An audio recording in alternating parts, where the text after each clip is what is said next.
प्रदेश उपनेता प्रतिपक्ष हेमंत कटारे की मुश्किलों में इजाफा होता नजर आ रहा है।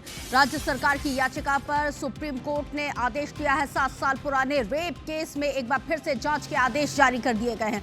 डीआईजी भोपाल रेंज की निगरानी में अब इस पूरे मामले की जांच हो, ये कहना है सुप्रीम कोर्ट का। राज्य सरकार ने हाई कोर्ट के फैसले को सुप्रीम कोर्ट में चुनौती दी थी। 2018 में छात्रा ने यहाँ पे कटारे पर, जो हेमंत कटारे हैं, उस वक्त उनके जो पिता सत्यदेव कटारे थे वो नेता प्रतिपक्ष सदन हुआ करते थे। उस वक्त का ये पूरा मामला बताया जाता है। कटारे पर रेप के आरोप एफआईआर करवाने के 3 महीने बाद छात्रा ने अपने बयान को बदल दिया था। उस वक्त भारतीय जनता पार्टी की ही सरकार सूबे में थी और सत्यदेव कटारे, जो हेमंत कटारे के पिता हैं, वो नेता प्रतिपक्ष थे।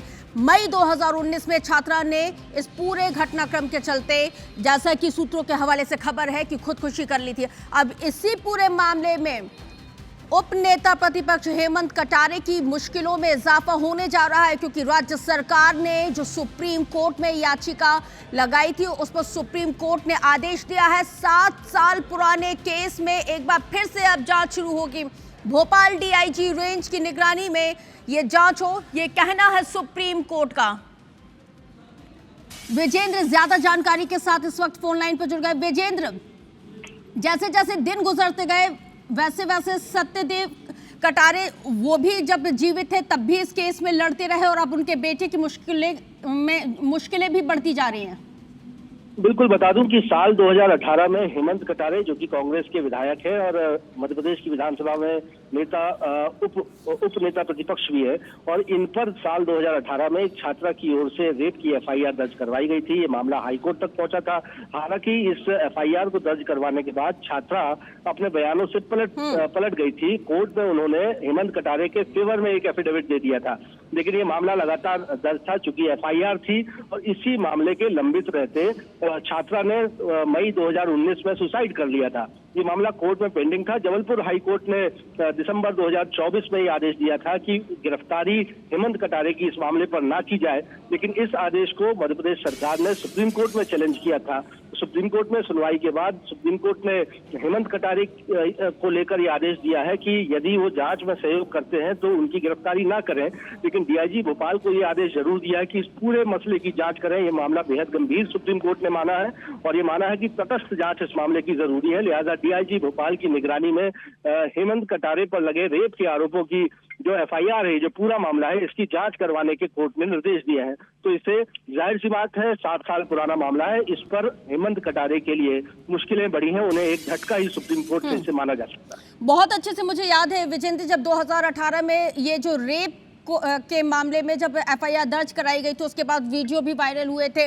पीड़िता ने अपना बयान दर्ज कराया, फिर उसके बाद पीड़िता अपने बयान से बदल जाती है, फिर उसके बाद ये मामला हाई कोर्ट पहुंचता है। हाई कोर्ट में जिस तरह से पूरा सिनेरियो चला, उसके बाद जो फैसला आता है, तो उसमें लगा था कि कहीं ना कहीं हेमंत कटारे को राहत मिलती हुई नजर आ रही है। लेकिन अब जिस तरह से सुप्रीम कोर्ट ने फैसला दिया है तो लग रहा है कि मुश्किलें तो बढ़ रही हैं, विधायकी भी चली जाएगी। देखिए, अगर कन्विक्शन होता है तो रिप्रेजेंटेशन ऑफ पीपल जो था उसका असर होगा, क्योंकि वो निर्वाचित, लेकिन जाहिर ये जरूर थी उन्हें कि चूंकि गिरफ्तारी पर रोक जबलपुर हाई कोर्ट की ओर से थी और ये मामला लगातार पेंडिंग था। छात्रा जिसने अपनी मौत से पहले बयान भी हेमंत कटारे के फेवर में दिए थे, तो पूरा मामला एक तरह से फेवर में हेमंत कटारे के जा रहा था। लेकिन राज्य सरकार अपील के जरिए, एसएलपी के जरिए सुप्रीम कोर्ट पहुंची और उसने कहा कि इस मामले पर लेकिन बहुत संक्षेप में विजेंद्र, बहुत संक्षेप में, कानून में तो ये प्रावधान है ना कि जब मरते वक्त कोई अगर पीड़िता कोई भी अगर स्टेटमेंट दिया जाता तो वो आखिरी ही माना जाता है। देखिए, वो जो डाइंग डिक्लेरेशन के तौर पर पीड़िता का बयान दर्ज नहीं है। एक एफिडेविट जरूर उनकी ओर से हेमंत कटारे के फेवर में दिया गया था, लेकिन जो मूल एफआईआर है वो अब तक क्वेश्चन मतलब 166 के तहत इसकी वीडियोग्राफी नहीं होती और मजिस्ट्रेट के सामने स्टेटमेंट भी नहीं दिया गया था।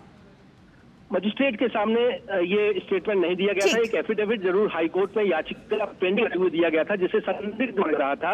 लेकिन इस मामले पर चूंकि एफआईआर अब तक क्वेश नहीं हुई है, लिहाजा सुप्रीम कोर्ट राज्य सरकार गई थी, जहां से सुप्रीम कोर्ट ठीक है, आप नजर बना के रखिएगा। अपडेट आपसे आगे भी लेंगे। शुक्रिया जानकारी साझा करने के लिए। यहाँ पर उप नेता प्रतिपक्ष हेमंत कटारे की मुश्किलें बढ़ गई हैं।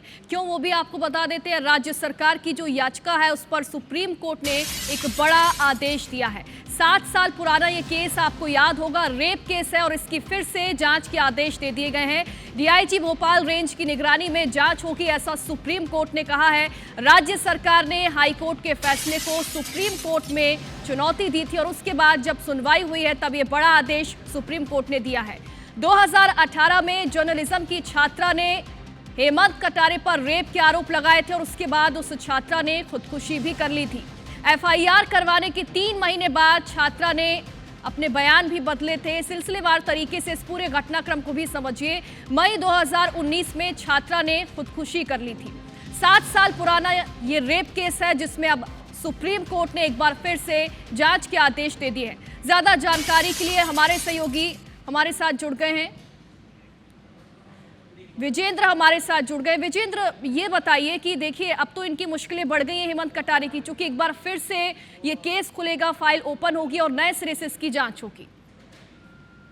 बिल्कुल, एक बड़ा झटका ही इसे हेमंत कटारे के लिए माना जा सकता है और कांग्रेस के लिए भी झटका माना जा सकता है, क्योंकि हेमंत कटारे सिर्फ अटेर सीट से वो कांग्रेस पार्टी के विधायक नहीं है, वो विधानसभा में उप नेता प्रतिपक्ष भी कांग्रेस पार्टी के हैं। लिहाजा हेमंत कटारे के साथ व्यक्तिगत तौर के साथ साथ कांग्रेस पार्टी की भी मुश्किलें बढ़ेंगी, क्योंकि इस पर सियासत अब आगे होना तय है। क्योंकि सुप्रीम कोर्ट ने इस मामले की जांच की जरूरत को कबूल किया है, स्वीकार किया है। मध्य प्रदेश सरकार की ओर से जबलपुर हाईकोर्ट के आदेश को सुप्रीम कोर्ट में चुनौती दी गई थी।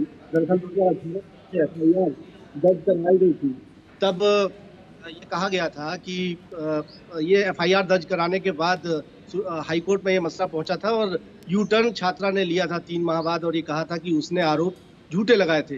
क्योंकि ठीक इससे पहले हेमंत कटारे की ओर से छात्रा पर ये एफआईआर दर्ज करवाई गई थी कि वो उसे ब्लैकमेल कर रही है और उससे पैसों की मांग की जा रही है। तो दोनों ही पक्ष सवालों के दायरे में थे, लेकिन यू टर्न छात्रा ने लिया था। उसके बाद मई 2019 में उसने सुसाइड भी कर लिया था। इस बीच दिसंबर 2024 में जबलपुर हाईकोर्ट ने हेमंत कटारे की गिरफ्तारी पर रोक लगा दी थी और इसी आदेश को सुप्रीम कोर्ट में मध्य प्रदेश सरकार ने एसएलपी के जरिए चुनौती दी थी।